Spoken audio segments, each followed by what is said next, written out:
Detalye sa lamay ni Mito Barreto at ang reunion at pagkakaayos ni na Marjorie at Claudine Barreto. Magkapatid na Marjorie at Claudine Barreto, parehong nagluluksa sa pagpanaw ng kanilang kapatid na si Mito Barreto. Ito ang buong istorya. Nagluluksa ngayon ang pamilyang Barreto, lalo na sina Marjorie at Claudine Barreto dahil nasa pagpanaw ng kanilang kapatid na lalaking si Mito Barreto.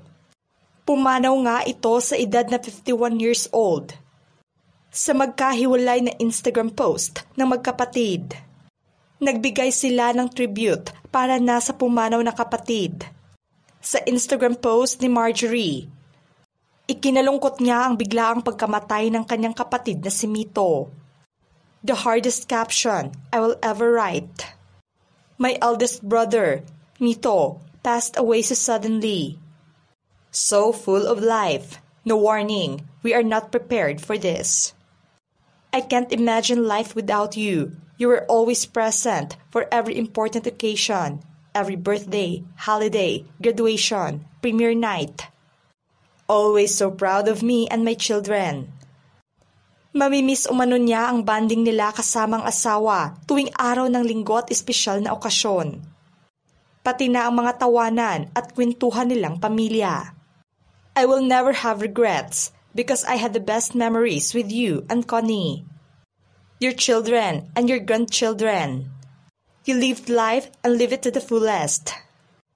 And you captured it all through the best photos, leaving us with moments to treasure forever. Ikinuwento pa ni Marjorie na noong pumanaw ang kanilang ama noong 2019, si Mito umano ang naging sandalan nila at pundasyon ng kanilang pamilya. Samantalang sa hiwalay na Instagram tribute naman ni Claudine, ibinahagi niya rin ang mga photos nila together ng kanyang kapatid at may madamdaming mensahe naman siya. I can't believe you left us this soon, my and soul broken. Rest in paradise where there is no pain. I love you always and forever will. Inilahad pa ng aktres ang pangunguna ni Mito na magkaayos silang dalawa at nilunok umano nito ang kanyang pride. Sobrang nagpapasalamat si Claudine na bago siya lumisan ay nagkaayos umano silang magkapatid sa kanyang dagdag na mensahe. When we reconciled, he swallowed pride and said you're sorry. I didn't know that was already goodbye.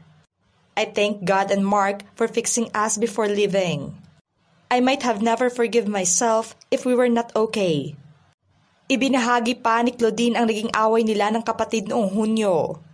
Sa sobrang pagkagalit nila sa isa't isa, ay umabot pa sa punto na naisipan niyang maghain siya ng demand letter. Bago pa man niya tuluyang isumiti ito, pumagit na umano ang anak ni Mito sa kanila at tuluyang nagkaayos. All my life, if there was that one person approval I so wanted. For the next 3 weeks, he would text me, Din, I'm so sorry again and I'm proud of you. We talked again 2 times, then yesterday happened. I'm just saying, while our loved ones are here, please apologize, forgive genuinely. Our family may not be normal, but we say I love you a lot.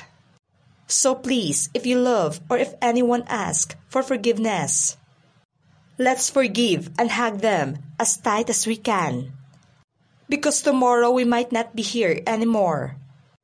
Mito, I'm so sorry again. I swear to take care of Connie, Mark and John, especially our apos. It was a privilege to have had you as my kuya. Forgive me again and I love you so much. Sa lamay nga ni Mito sa Heritage Memorial Park sa Taguig City, naispatan naman ang magkakapatid na sina Marjorie at Claudine. Parehong abala ang dalawa sa pag-aasikaso sa mga bisitang nakiramay at ayon sa source, wala namang tensyon na nangyari at civil lamang ang magkapatid sa isa't isa. Ngayon ay tila nasa civil lamang ang relasyon ni na Marjorie at Claudine lalo na at pumanaw ang kanilang kapatid.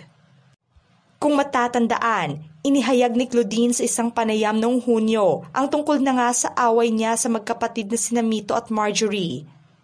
Sa ibinahaging post ng aktres sa Instagram ngayon tungkol na sa pagkagalit nila sa pumanaw na kapatid ay nakatanggap umano siya ng mga pagbabanta.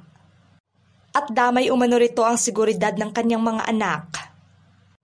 Hindi naman niya direktang sinabi na galing mismo ang pagbabanta sa kanyang kapatid, ngunit napapanahon umano ito dahilan at naisip niya na maghain ng demand letter. Pagbahagi pa niya na inakusahan umano siya ni Marjorie at Mito na siya umano ang nagbibigay ng source kay Christopher Min tungkol na sa past ni Marjorie at Dennis Padilla.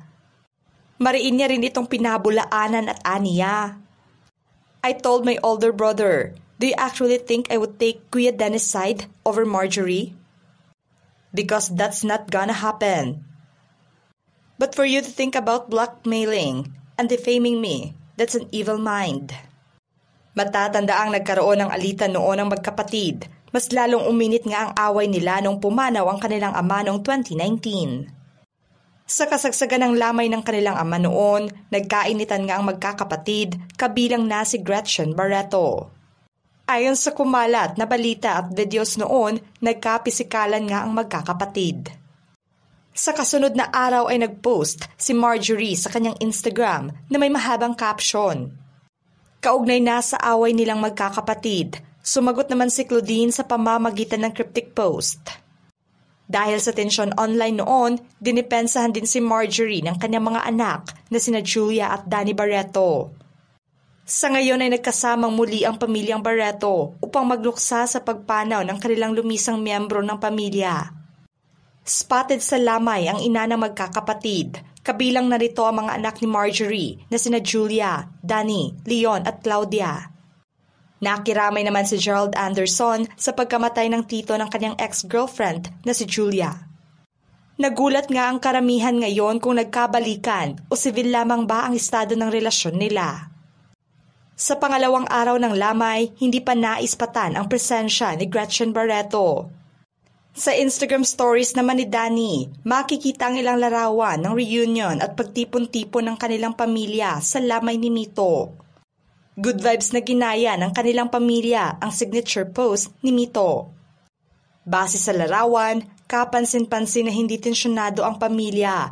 Komento pa ng mga netizens na sana ay magtuloy-tuloy na ang good vibes na relasyon at pagkakaayos, hindi lang ni Marjorie at Claudine kundi ng buong Barreto clan. Nakaabang din ang iba sa pagpunta ni Gretchen Barreto sa lamay ng kanyang pumanaw na kapatid. Hiling pa ng mga taga-suporta ng pamilyang Barreto na sana ito na ang hudyat ng tuluyang pagkakaayos nila. Hindi mapigilan ng angka ng mga Barreto ngayon ang maging emosyonal dahil sa biglaang pagpanaw ni Mito. Bukod sa pakikiramay ng mga netizens, nasiyahan naman sila at nasa sibil ang relasyon ni Marjorie at Claudine ngayon. Ano ang masasabi nyo sa pagkakaayos ni Marjorie at Claudine at ang pagluluksa ng pamilyang Barreto sa pagpanaw ni Mito Barreto? Just comment below.